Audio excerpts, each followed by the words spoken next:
Hello and welcome back to Tommy's Top Picks, Top 5 Comics for the week of May 4th. Be with you, 2022.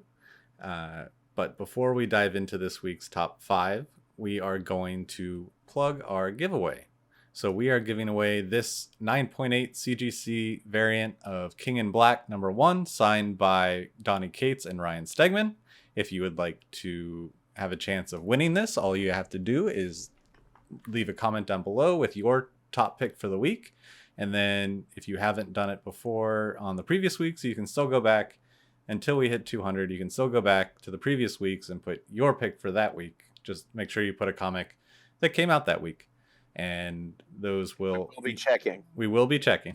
And those will enter you in. So when we hit 200 subs, we will be doing a giveaway for this comic. So best of luck. So we'll dive right in. It is Free Comic Book Day, so there are some Free Comic Book Day issues in here. And then once we're done with our top 5, we'll go and talk about the others that you can find. So please go support your local comic book store. It is on Saturday, May 7th. Go to your local comic book store, pick up some free books, have some fun, buy some other books, and support your local comic book store. And some statues. and and the rest of the store. So May the 7th be with you doesn't have the same ring to it. No. So sadly. Number 5 on our list is Free Comic Book Day 2022, Spider-Man / Venom #1. All right, so the two stories are going to be called Lost in the Mail and Seven Seals. And the synopsis for the whole issue reads, Spider-Man is gearing up for a brand new era just in time for the character's 60th anniversary. Fans who pick up Free Comic Book Day Spider-Man / Venom #1 will see the very beginning of the major storylines writer Zeb Wells and legendary artist John Romita Jr. have planned for their run on Amazing Spider-Man, including Tombstone's first steps towards becoming Spidey's most terrifying villain. Free Comic Book Spider-Man / Venom #1 will also give fans a chance to check out the thought-provoking work Al Ewing, Ram V, and Brian Hitch are doing on Venom. The groundbreaking changes this mastermind trio has in store for the symbiote mythos starts here. So, this one's going to be a big one. No matter what. Spider-Man is starting up. Free Comic Book Day comes out a week and a half after the #1 for Amazing Spider-Man. Yeah. This is going to be one of those issues that, the Spider-Man half of it tells you stuff that you need to know for the main run. But also, these Spider-Man and Venoms continuously have first appearances. Yeah. Spec-wise, these books always are... maybe they're not breaking records, but a good version of these books is always worth something. It always has some sort of character development or first appearance. And Venom, I feel like Venom's about to hit its stride. The new stuff. So I'm definitely excited to see the story they tell in that too. Plus, it's free. No, I always hate that you just can't get more free comics. I know. I always only take 3, and I'm like, but I want 6. So how do you get these variants? Well, so I had gotten those. I got last year the King Shark DC foil variant. Yeah. And it's just so they do have to order a certain amount. Okay. So, seemingly, if they order, 50. Right. I know the King Shark foil last year was 1 in 50. So it's you just kind of gotta hope. Does it say anything when you gloss over the? It just says variant John A and Myers. variant B. Yeah, so that might be something that he just, did. Because it's John Boy Myers, and he did a bunch of sweet Venom variants. like when Donny Cates was in charge. Yeah, it's super dope. Yeah, so I think you just kind of have to get lucky with those, or they might be exclusives, like through his website. Oh, true. I mean, that thing's sweet. I got a sweet Venom 25 that he did, where it's Carnage with the spiral in his head. Oh, I saw that one. You see cool. Venom in his eye. Yeah, so I have cool. I have both the Virgin and the trade dress. Nice. For both of those. Yeah, it looks like this has a trade dress and a Virgin. Yeah. Cool. But I think this is going to be a big book to pull just because they always are. Yeah. And then on the other side, we have Free Comic Book Day 2022, Dark Crisis Special Edition 0. So this is DC's big Free Comic Book Day comic. Witness the rise and fall of the Justice League. The event years in the making is here with Dark Crisis. The Justice League is comics' greatest super team, made up of DC Comics' legendary superheroes. They have saved the world countless times. No crisis was too much for them to handle until now. The Justice League has been defeated by the Great Darkness and its army of DC's most dangerous villains. Now, a new generation of heroes must rise to protect not only the multiverse, but also the legacy of DC Universe. A prelude to DC's biggest story of 2022 includes a preview and art from Dark Crisis #1 coming in June. Don't miss out on this Free Comic Book Day special featuring the blockbuster talents of Joshua Williamson, Jim Cheung, and Daniel Sampier for free. Oh, free. And this has a Virgin one too. This is like the two best days of the year for me are Free Comic Book Day and whenever Spider-Man movies come out. It's the most wonderful times of the year. So move over Christmas. Screw Christmas. Yeah, whatever. This one though, I'm kind of scared about. Why is that? Because like DC events are so much sometimes. Yeah. Yeah. That's fair. That's fair. Like I love DC and I still I'm not speaking ill in any way. I'm just saying they're just a lot. Yeah. Content wise, not even so much issue wise. Sure. Sure. Like Marvel, they're too much issue wise.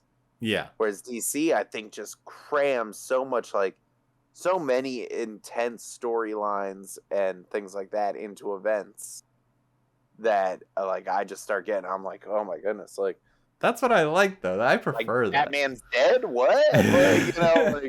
Again? Again? For real, though?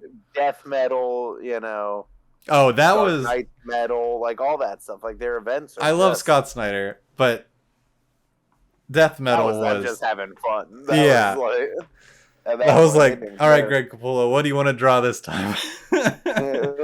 Wonder Woman with a chainsaw. Let's go. I did collect all the Doug Mankey music. Yeah, I did too. I got all of those. But so I really don't do you know what Dark Crisis is supposed to be? Because they say it's years in the making, but I don't really. I think it might be the new Justice League that they've been building. So Clark Kent stepping down, Bruce stepping down, Diana stepping down, and the new guys. So next Batman that they've been building for Batman, Jonathan Kent. Which is the stuff they did in Future State. Right. And shoot, I'm blanking on her name. The new Wonder Woman. Oh, I'm blanking on her name too. Should be. Really? It should be here. Wonder Woman. Oh, this is bad. I feel bad. Anyways, the new Wonder Woman. But it appears this one also has a Virgin foil cardstock variant. Yeah. But I don't know. I mean, that's what it appears to be. Then we can look. There's Dark Crisis #1. See if we can get any kind of. Well, that'll be interesting because that's one of the things you and I had talked about in one of our first videos was like future state to me, I didn't get the payoff. Right. Maybe it just hasn't come yet. Yeah, like I mean, maybe it's taking longer, and that's fine. Everyone like, is in this issue. Wonder Girl, the Yara Flor. That's it. Yeah, Yara Yara Flor. Flora. I knew it was something like that. Like, look at this roster for this issue. These are all the characters that are in this it's issue. the Justice League, man. They could all be in like one frame together. Oh, they are. They 100% are. Is that a Nightwing cover though? Yes, it is by Bruno Redondo. All right, I guess I'll go get that. That's a cool one. I like that. That is a cool one. I like it too. All the whole family. Yeah. They even got Sigil in there. Oh yeah, they do. But no, so I mean, this one will be cool too. As far as Free Comic Book Day goes, both Marvel and DC always, do something pretty fun. Yeah. I'm surprised DC doesn't do 2 though. Marvel always does 2 to 3. Well, look, there comics. might be another one. I looked through it. I didn't see? think there even was one.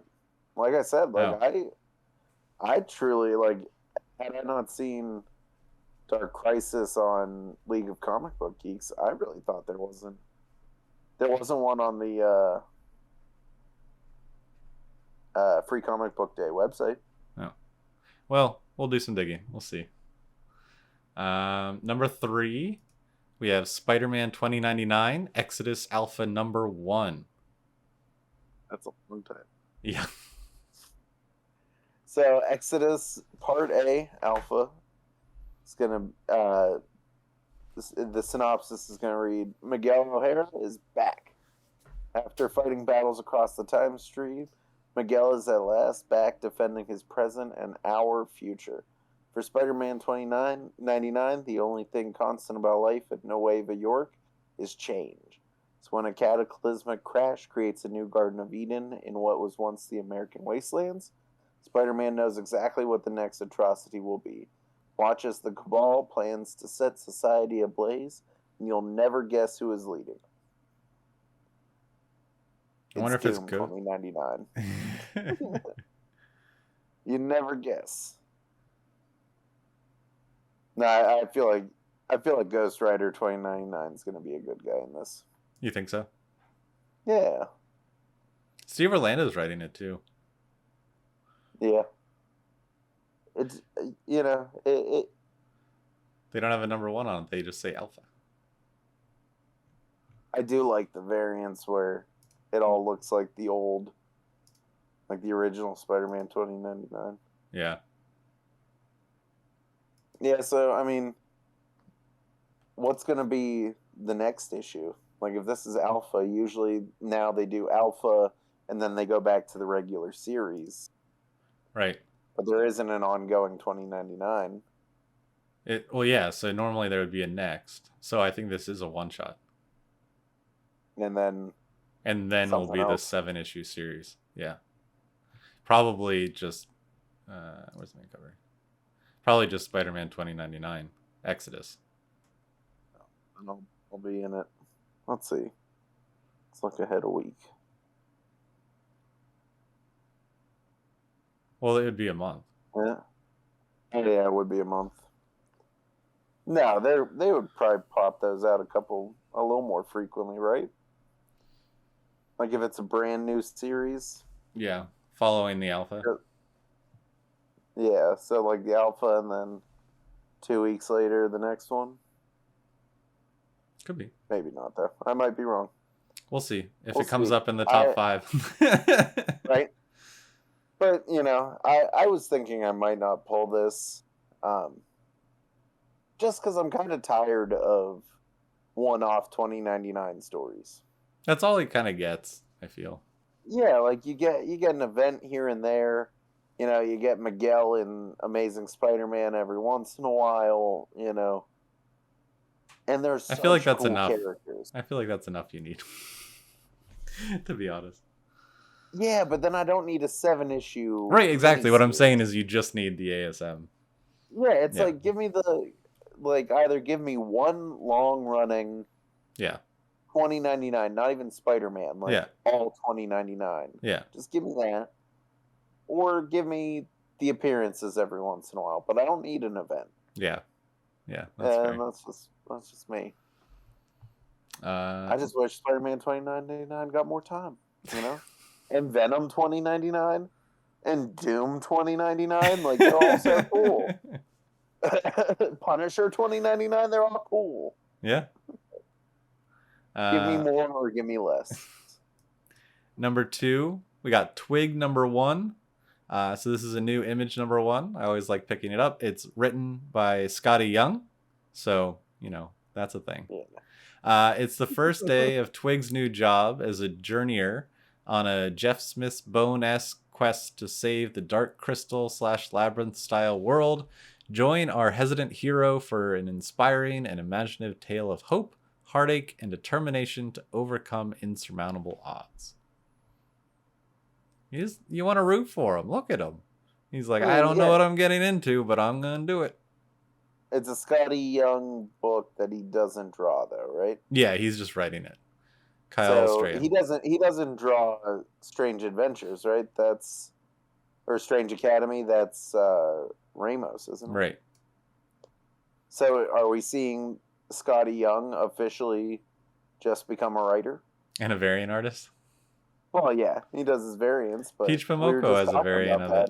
Look at it! Look at him! Oh, that's adorable. I mean, this will definitely probably be a good one. They got an 8-bit. They got an 8-bit one. Not so adorable though. There were some other good ones. That Peach Momoko though looks different than like normal. I know. Peach Momokos. They have a virgin black and white Scotty Young. Nice. Yeah, I mean, I'm excited to see that. Like, we were just talking about it. Like, they have a Totoro homage.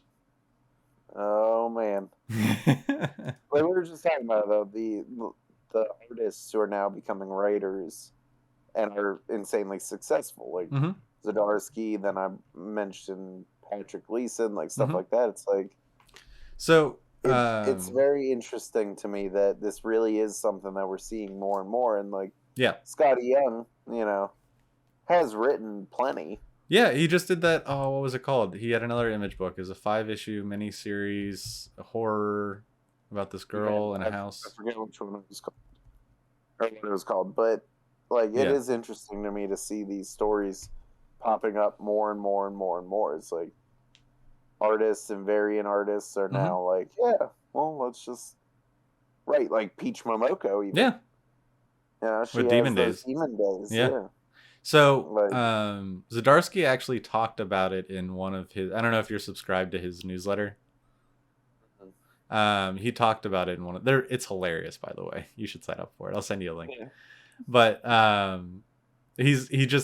you can tell that he doesn't edit it at all. And he just kind of like... It's just his mind just spewing out random things. And in a very Zdarsky way. And he was talking about how, as an artist, if you are on a monthly book, how many monthly books can you do in a month? But you got so much work. Right. And as a writer, he just wants to be able to tell more stories. And as a writer, you're able to. Because you can write an arc. Like you write issues 1 through 5. Yeah, 5 issues. And then you work on it as the artist is working on it at that pace. And then, but while you're waiting for feedback or questions and stuff like that, you're working on the next book. Oh, that's pretty cool. Yeah, I guess I can see that. Although he has complained about becoming overwhelmed because he took on too much. Well, that's fair. I mean, my man's, he's doing a lot. Yeah. Like a lot. Yeah. And now he's going to be both Marvel and DC at the same time. Like anyone who does that, like and not even just like, like Tom Taylor's a DC writer, and then he goes over and does Dark Ages for a minute, and then goes right back. It's like, no, my man's Daredevil and Batman ongoing, ongoing. Yeah. Well, I mean, so like Dark Days, he could have just like written that and then just gone back to writing Nightwing or whatever. And Yeah. Well, I think the pandemic did that. yeah, They had planned to have it releasing earlier, and then the pandemic hit, and they were like, "All right, well, we'll save that." So yeah, he just had a book already written like yeah. a year ahead of time. Mm-hmm. Yeah, But- so I'll definitely pick this up probably because I do like Scotty Young. Yeah, yeah. And We'll see. His When I go in, his we'll art see and what. his writing are both Yeah. very fun. I'll be curious to see what variants my shop has. See how hard they went on this book. We'll see. I have a feeling that they'll get a couple. If this Totoro one's here, I'm getting it. But All right, so that takes us then to number 1.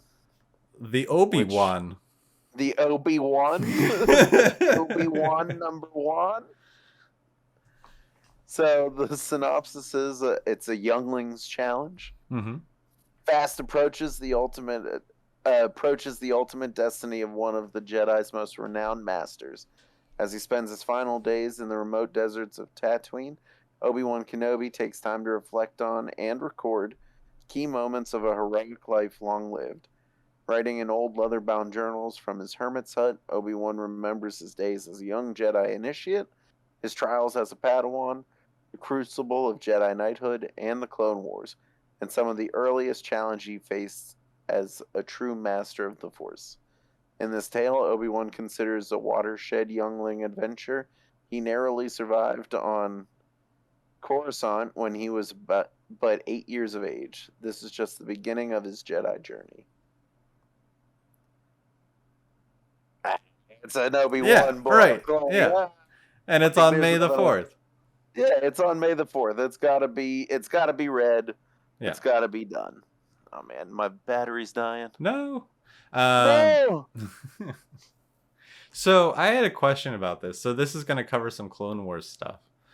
Has Marvel really dipped into that yet? Because I was looking and I didn't really see much. Like, since Marvel took over Star Wars, have they really dived into that era? Really? I don't think they've done any Clone Wars like books. Yeah. Like since Disney bought LucasArts and they did the final season of the Clone Wars show. Right. And that's about it. So, I don't know. I'm wondering how in depth they're going to go with a lot of these stories. Because obviously, this is going to play some sort of part going into the TV show. Yeah, for sure. Oh, yeah. I mean, it comes out at the end of the month.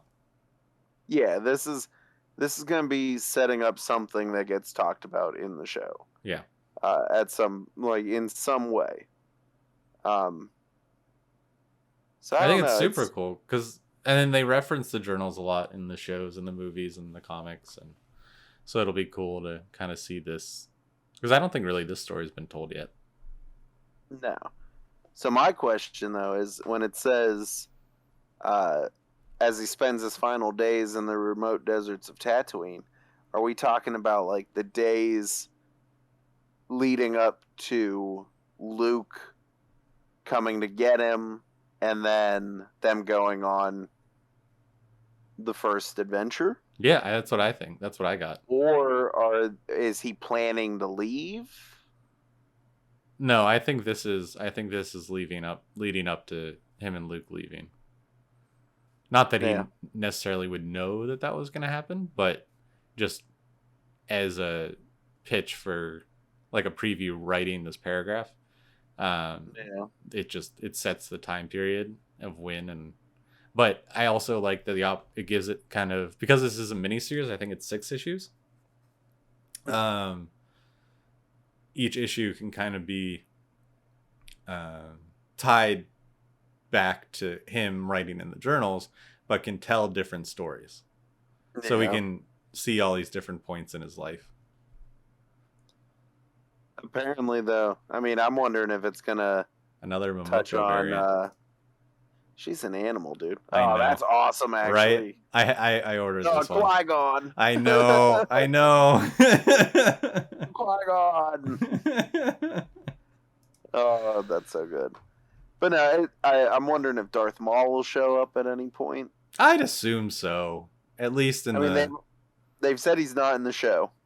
right. Oh yeah. Now, as much as that might, it's not true. Like he's not. I mean, it is true. He's probably not going to be in the show. No. But like, I would love to see a little more from Obi-Wan's side, because like we saw in the show, what was that, Rebels?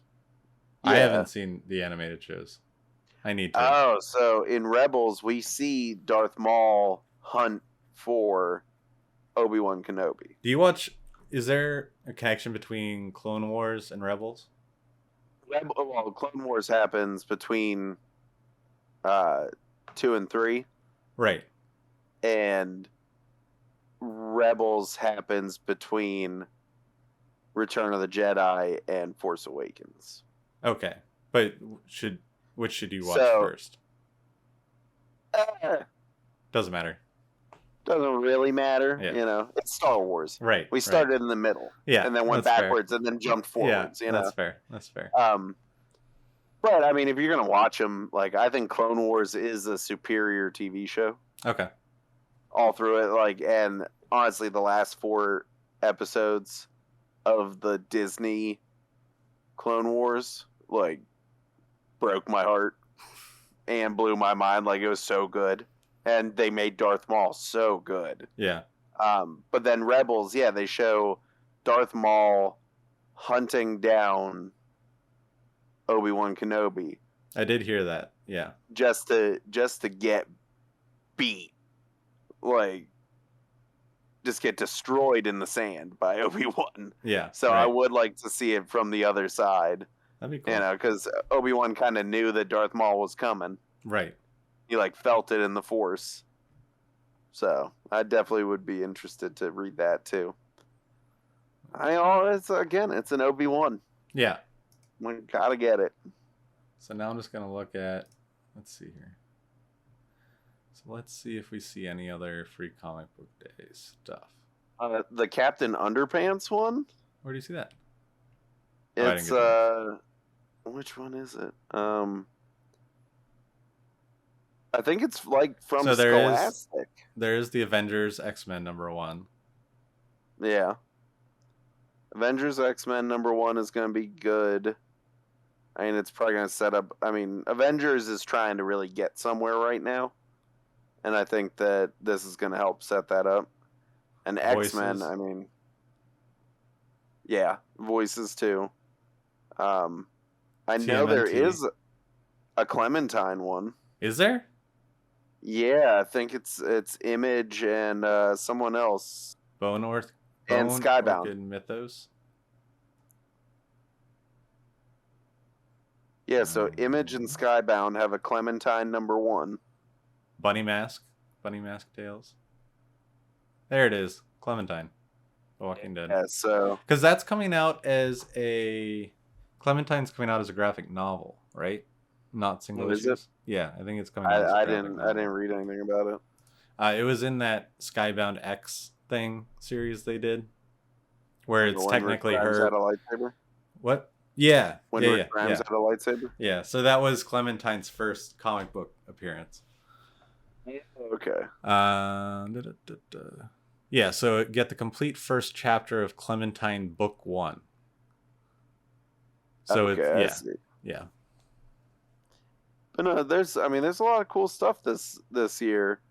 I mean, the Clementine I'm excited about just because I love Clementine. Oh, she's great, yeah. I actually should go back and play the Telltale games again. Sonic. There's always a Sonic. Sonic, man. I'm all in. Like, that movie really revitalized Sonic. I can't do it. You gotta watch Sonic #2. It's like the best. I didn't movie watch of the #1. year. No, I don't care. Skip it. It's so good. Like, it's so good. But that being said, I mean, we got a TMNT one. Kult Cable featuring Jack Black. What is this? Which one's it? It's Jack Black up there. Where? On the dragon. Or on the dinosaur. Free Comic Book Day, Kult Cable featuring Jack Black. It's a behemoth I did one. not see that one. It's behemoth. And there's a Doctor Who, Nottingham. There's a lot of cool stuff. There is a Captain Underpants. Like I said, I'm I trying think to find it. I don't think it's on here, but it's like a Scholastic Okay. one, and there's 2 other stories with it, but it's Captain Underpants. So There's for a. sure. Where is it? There's a Donald Duck one. There's some interesting ones this year. I remember growing up on Captain Underpants. There's a new one the kids read now. It's called Dr. Dog. Or Underdog? Dogman. Dogman, that's it. That's it. And then we got Boom doing Buffy the Vampire Slayer 25 years. Dark Horse is doing Stranger Things. Yep. Who is it? I want to say it's not Aftershock. I think that is. I think we're right though. That is the only one DC. Yeah, there's only one DC. But there's one that I was looking at. Bloodborne, the video game. Oh yeah. The one I couldn't get past the third boss. Yeah, exactly. Me too. So it's Titan Comics is doing a Bloodborne comic. Nice. I'll read that. I can get through that. Yeah, I'll read that. I don't have to kill any bosses. I could get through it easier than. Yeah. I tried Elden Ring. I didn't even touch it. It's actually a lot of fun. But so now the one free comic book day that I'm looking at that I'm wondering about is Barbaric #1. There is. Wait, what? Yeah, so Vault has a Barbaric #1 free comic book day coming out. So I bought the issue 1 of Barbaric, and I never really kept going with it. Oh, I have every issue. It continued? Yeah. Are they? Oh, yeah. So what is this going to be? Just like a new? Maybe it's a reprint of the first issue, and they're just giving away the first issue. I don't know. It kind of I don't. Kind of what I was thinking. I don't know what happened to it. It was gaining steam, and a lot of people were talking about it, and then it just kind of fell off. So I'll have to dig into it. Yeah, so I'd be interested to see that. But there's going to be a lot of cool stuff for you guys to grab at Free Comic Book Day this year. Yeah. And I think it's going to be a hell of a good day, getting back a little bit to normal the first Saturday of May, all that stuff. So definitely go out and support comic book shops and pick up Amazing Spider-Man if you haven't already. Pick up Amazing Spider-Man, because for sure. I'm about to post, once I pick up all my variants, I'll post them all on Instagram too. Nice. Do it. All side by side like a giant array. Cool. I do have to wait for my Pat Gleason ones to show up, though. Oh, those nice. are the best ones. Nice. Well, until next week, this has been Tommy's Top Picks Top 5. We'll catch you later. Have a good one.